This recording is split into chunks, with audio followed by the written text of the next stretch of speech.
Mary ടോക്സിലേക്ക് സ്വാഗതം. യോഹന്നാൻ 15:5 എന്നെ കൂടാതെ നിങ്ങൾക്ക് ഒന്നും ചെയ്യാൻ സാധിക്കുകയില്ല. കർത്താവിനെ കൂടാതെ നമുക്ക് ഒരു കാര്യവും ചെയ്യാൻ സാധിക്കില്ലെന്ന് യോഹന്നാനിലൂടെ പറയുന്നത്. മനുഷ്യൻ്റെ ആഗ്രഹമോ പ്രയത്നമോ അല്ല, ദൈവത്തിൻ്റെ ദയയാണ് എല്ലാറ്റിൻ്റെയും അടിസ്ഥാനം. റോമ 9:16 പറയുകയാണ്. പടക്കുതിരയുടെ ബലത്തിൽ അവിടുന്ന് സന്തോഷിക്കുന്നില്ല, ഓട്ടക്കാരൻ്റെ ശീഘ്രതയിൽ അവിടുന്ന് പ്രസാദിക്കുന്നില്ല. തന്നെ ഭയപ്പെടുകയും തൻ്റെ കാരുണ്യത്തിൽ പ്രത്യാശ വയ്ക്കുകയും ചെയ്യുന്നവരിലാണ് കർത്താവ് പ്രസാദിക്കുന്നത്.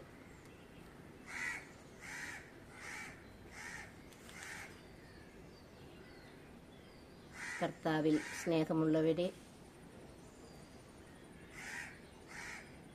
ഈശോ എന്നെ എന്നും പറഞ്ഞ് പ്രാർത്ഥിക്കാൻ പഠിപ്പിച്ച കുറച്ച് വചനങ്ങളാണ് ഇന്ന് നിങ്ങളുമായി പങ്കുവയ്ക്കുവാൻ ആഗ്രഹിക്കുന്നത്. പിതാവും പുത്രനും പരിശുദ്ധാത്മാവുമായ ത്രിയേക ദൈവമേ,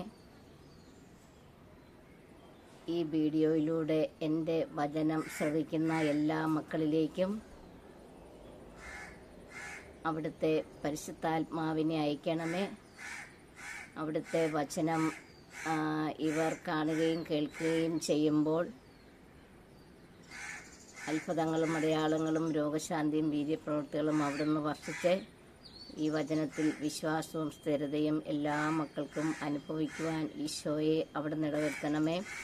ഹാലേലിയ ഹാലേലിയ, ആരാധന ഈശോയെ നന്ദി, ഈശോയെ സ്തുതി, ഈശോയെ സ്തോത്രം. ദൈവമേ നന്ദി, പരിശുദ്ധാത്മാവേ നന്ദി. കർത്താവ് അരുളിച്ചെയ്യുന്നു, ജ്ഞാനി തന്റെ ജ്ഞാനത്തിൽ അഹങ്കരിക്കാതിരിക്കട്ടെ, ബലവാൻ തന്റെ ബലത്തിൽ പ്രശംസിക്കാതിരിക്കട്ടെ, സമ്പന്നർ തന്റെ സമ്പത്തിൽ വലിപ്പം ഭാവിക്കാതിരിക്കട്ടെ. പ്രശംസിക്കുന്നവൻ ഞാൻ ഭൂമിയിൽ കരുണയും ന്യായവും നീതിയും പുലർത്തുന്ന കർത്താവാണെന്ന അറിവിൽ പ്രശംസിക്കട്ടെ. ഇതിലാണ് ഞാൻ ആനന്ദിക്കുന്നതെന്ന് കർത്താവ് ജെറമ്യാ പ്രവാചകനിലൂടെ അരുളിച്ചെയ്യുന്നു. ദൈവത്തിന്റെ ദയയിലും കാരുണ്യത്തിലും മാത്രം ശരണപ്പെട്ട് പ്രാർത്ഥിക്കുക. കർത്താവ് നമ്മളോട് പറയുന്നത് ദൈവത്തിന്റെ കരുണയിലും ദയയിലും ശരണപ്പെട്ട് പ്രാർത്ഥിക്കാനാണ്. കർത്താവ് തന്ന വചനങ്ങൾ ചുവടെ ചേർക്കുന്നു. സ്വർഗസ്ഥനായ ദൈവമാണ് ഇവിടം കാക്കുന്നതും ഇവിടത്തേക്ക് സഹായം എത്തിക്കുന്നതും. ഇതിനെ ഉപദ്രവിക്കുന്നവരെ അവിടുന്ന് പ്രഹരിച്ച് നശിപ്പിക്കുന്നു. ശക്തൻ ആയുധധാരിയായി തന്റെ കൊട്ടാരത്തിന് കാവൽ നിൽക്കുമ്പോൾ അവന്റെ വസ്തുക്കൾ സുരക്ഷിതമാണ്. കർത്താവിന്റെ ദൂതന്മാർ ദൈവഭക്തരുടെ ചുറ്റും പാളയമടിച്ചവരെ രക്ഷിക്കുന്നു. കർത്താവിന്റെ നാമം ബലിഷ്ഠമായൊരു ഗോപുരമാണ്. നീതിമാൻ അതിൽ ഓടിക്കയറി സുരക്ഷിതനായി കഴിയുന്നു. ആരും കയറിറങ്ങി നടക്കാതിരിക്കുവാൻ ഞാൻ എന്റെ ഭവനത്തിന് ചുറ്റും പാളയമടിച്ച് കാവൽ നിൽക്കും. ഒരു മർദ്ദകനും ഇനി ഞങ്ങളെ കീഴടക്കിയില്ല. കർത്താവിന്റെ കണ്ണ് ഞങ്ങളുടെ മേലുണ്ട്. കർത്താവ് അരുളിച്ചെയ്യുന്നു, നിന്നെ ഉപദ്രവിക്കാനുണ്ടാക്കിയ ഒരായുധവും ഫലപ്രദമാവുകയില്ല. നിനക്കെതിരെ വിധി പ്രസ്താവിക്കുന്ന എല്ലാ നാവുകളെയും ഞാൻ ഖണ്ഡിക്കും. കർത്താവിന്റെ ദാസരുടെ പൈതൃകവും എന്റെ നീതി നടത്തലുമാണിത്. ദിവ്യവൈദ്യന് ഔഷധ ഈശോയെ ഞങ്ങളിൽ വന്നു നിറയണമേ, സുഖപ്പെടുത്തണമേ. കർത്താവെ, നീ സുഖപ്പെടുത്തിയാൽ ഞങ്ങൾ സൗഖ്യമുള്ളവരാകും, നീ രക്ഷിച്ചാൽ ഞങ്ങൾ രക്ഷപ്പെടും. നിന്നിലാണ് എന്റെ പ്രത്യാശ. കർത്താവെ, മരുന്നോ ലേപനോ ഔഷധമോ അല്ലല്ലോ, അവിടുത്തെ വചനമാണ് അവരെ സുഖപ്പെടുത്തിയത്. ഞാൻ നിന്നെ സുഖപ്പെടുത്തുന്ന കർത്താവാകുന്നു. എന്റെ ദൈവം തന്റെ മഹത്വത്തിന്റെ സമ്പന്നതയിൽ നിന്ന് യേശുക്രിസ്തു വഴി നിങ്ങൾക്ക് ആവശ്യമുള്ളതെല്ലാം നൽകുന്നു. കർത്താവാണ് എന്റെ ഇടയൻ, എനിക്കൊന്നിനും കുറവുണ്ടാവുകയില്ല. ചെങ്കക്കുട്ടികൾ ഇരകിട്ടാതെ വിശന്നു വലഞ്ഞേക്കാം, കർത്താവിനെ അന്വേഷിക്കുന്നവർക്കൊന്നിനും കുറവുണ്ടാവുകയില്ല. ഞാൻ നിങ്ങൾക്ക് മുൻപേ പോയി മലകൾ നിരപ്പാക്കുകയും പിച്ചളവാതിലുകൾ തകർക്കുകയും ഇരുമ്പോടാമൽ ഒടിക്കുകയും ചെയ്യും. നിന്നെ പേര് ചൊല്ലി വിളിക്കുന്ന ഇസ്രായേലിന്റെ കർത്താവായ ദൈവം ഞാനാണെന്ന് നീ അറിയേണ്ടതിനെ അന്ധകാരത്തിലെ നിധികളും രഹസ്യ ധനശേഖരണവും ഞാൻ നിനക്ക് തരും. മകനെ, നമ്മൾ ദരിദ്രരായി തീർന്നതിൽ നിനക്ക് ആദ്യ വേണ്ട. നിനക്ക് ദൈവത്തോട് ഭക്തിയുണ്ടായിരിക്കുകയും നീ പാപത്തിൽ നിന്നൊഴിഞ്ഞു നിൽക്കുകയും അവിടത്തേക്ക് പ്രീതികരമായത് അനുഷ്ഠിക്കുകയും ചെയ്താൽ നിനക്ക് വലിയ സമ്പത്ത് കൈവരും. ദരിദ്രനെ സമ്പന്നാക്കാൻ കർത്താവിന് ഒരു നിമിഷം മതി. കർത്താവിനോടുള്ള ഭക്തി സമ്പത്തും ജീവനും ആയുസ്സും പ്രദാനം ചെയ്യുന്നു. കർത്താവിന്റെ അനുഗ്രഹമാണ് സമ്പത്ത്. അവിടുന്ന് അതിൽ ദുഃഖം കലർത്തുന്നില്ല. ദുഃഖം കലർത്തുന്നില്ല. കർത്താവിന്റെ പുത്രരെ പഠിപ്പിക്കും, അവർ ശ്രേയസ്സാർജിക്കും. പരിശുദ്ധാത്മാവ് വരുമ്പോൾ എല്ലാ കാര്യങ്ങളും നിങ്ങളെ പഠിപ്പിക്കും. ഞാൻ നിങ്ങളെ പഠിപ്പിച്ചിട്ടുള്ളവ അനുസ്മരിപ്പിക്കുകയും ചെയ്യും. കർത്താവിൽ പൂർണ്ണ ഹൃദയത്തോടെ വിശ്വാസം അർപ്പിക്കുവിൻ. സ്വന്തം ബുദ്ധിയെ ആശ്രയിക്കരുത്. എന്നെ ശക്തനാക്കുന്നവരിലൂടെ എനിക്കെല്ലാം ചെയ്യാൻ സാധിക്കും.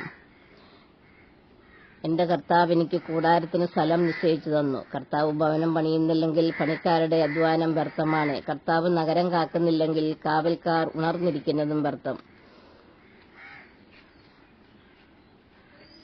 കർത്താവെ, അങ്ങനെ അനുഗ്രഹിച്ച് എന്റെ അതിരുകൾ വിസ്തൃതമാക്കണമേ. അങ്ങയുടെ കരം എന്നോടുകൂടിയായിരിക്കുകയും വിപത്തുകളിൽ എന്നെ കാത്തുകൊള്ളുകയും ചെയ്യണമേ. നമുക്കെതിരെ വരുന്ന ശത്രുക്കളെയും ലോകം മുഴുവനെ തന്നെയും അങ്കുലി ചലനം കൊണ്ട് തറപറ്റിക്കാൻ കഴിയുന്ന സർവശക്തനായ ദൈവത്തിലാണ് നമ്മുടെ പ്രത്യാശ.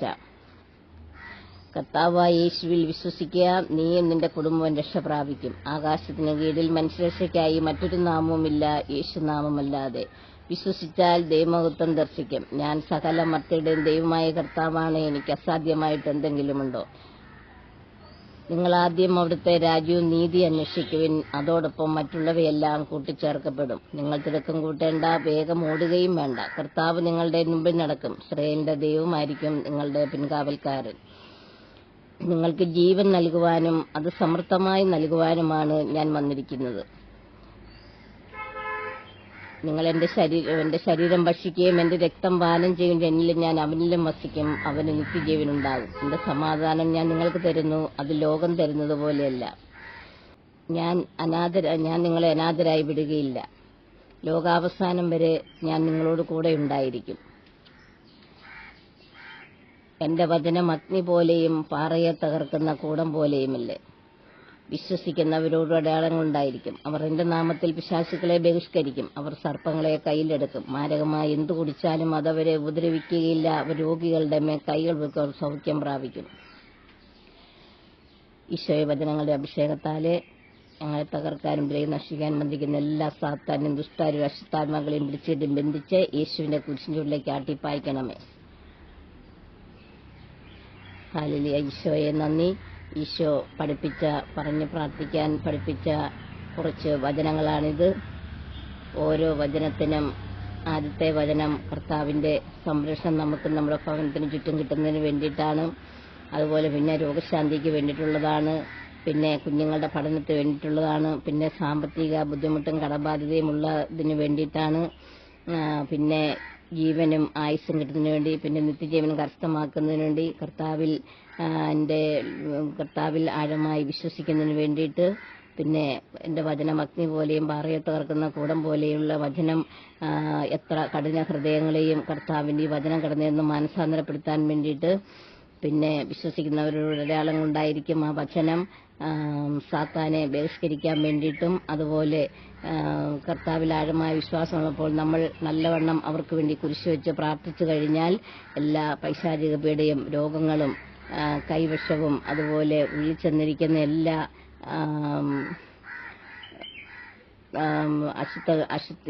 അശുദ്ധികളും വിട്ടുപോകുന്നതിനൊക്കെ വേണ്ടിയിട്ടാണ്. ഈശോയെ, വചനത്തിന്റെ അഭിഷേകം ഞങ്ങളിലും എന്റെ ഈ വചനം കേൾക്കുകയും ശ്രവിക്കുന്ന എല്ലാ മക്കളിലും അനുഭവവേദ്യമാകണമേ. ഈശോയെ നന്ദി, ഈശോയെ സ്തുതി. പരിശുദ്ധ അമ്മയോട് ചേർന്ന് നമുക്ക് അതിസം യാചിക്കാം. നന്മ നിറഞ്ഞ മറിയമേ സുസ്തി, കർത്താവ് അങ്ങയോട് കൂടെ സ്ത്രീകളിൽ അങ്ങ് അനുഗ്രഹിക്കപ്പെട്ടവളാകുന്നു. അങ്ങയുടെ ഉദരത്തിൻ ഫലമായി ഈശോ അനുഗ്രഹിക്കപ്പെട്ടവനാകുന്നു. പരിശുദ്ധ അമ്മേ, തമ്പുരാന്റെ അമ്മേ, പാപികളായ ഞങ്ങൾക്ക് വേണ്ടി ഇപ്പോഴും ഞങ്ങളുടെ മരണസമയത്തും തമ്പുരാനോട് അപേക്ഷിക്കണമേ. ആമേൻ.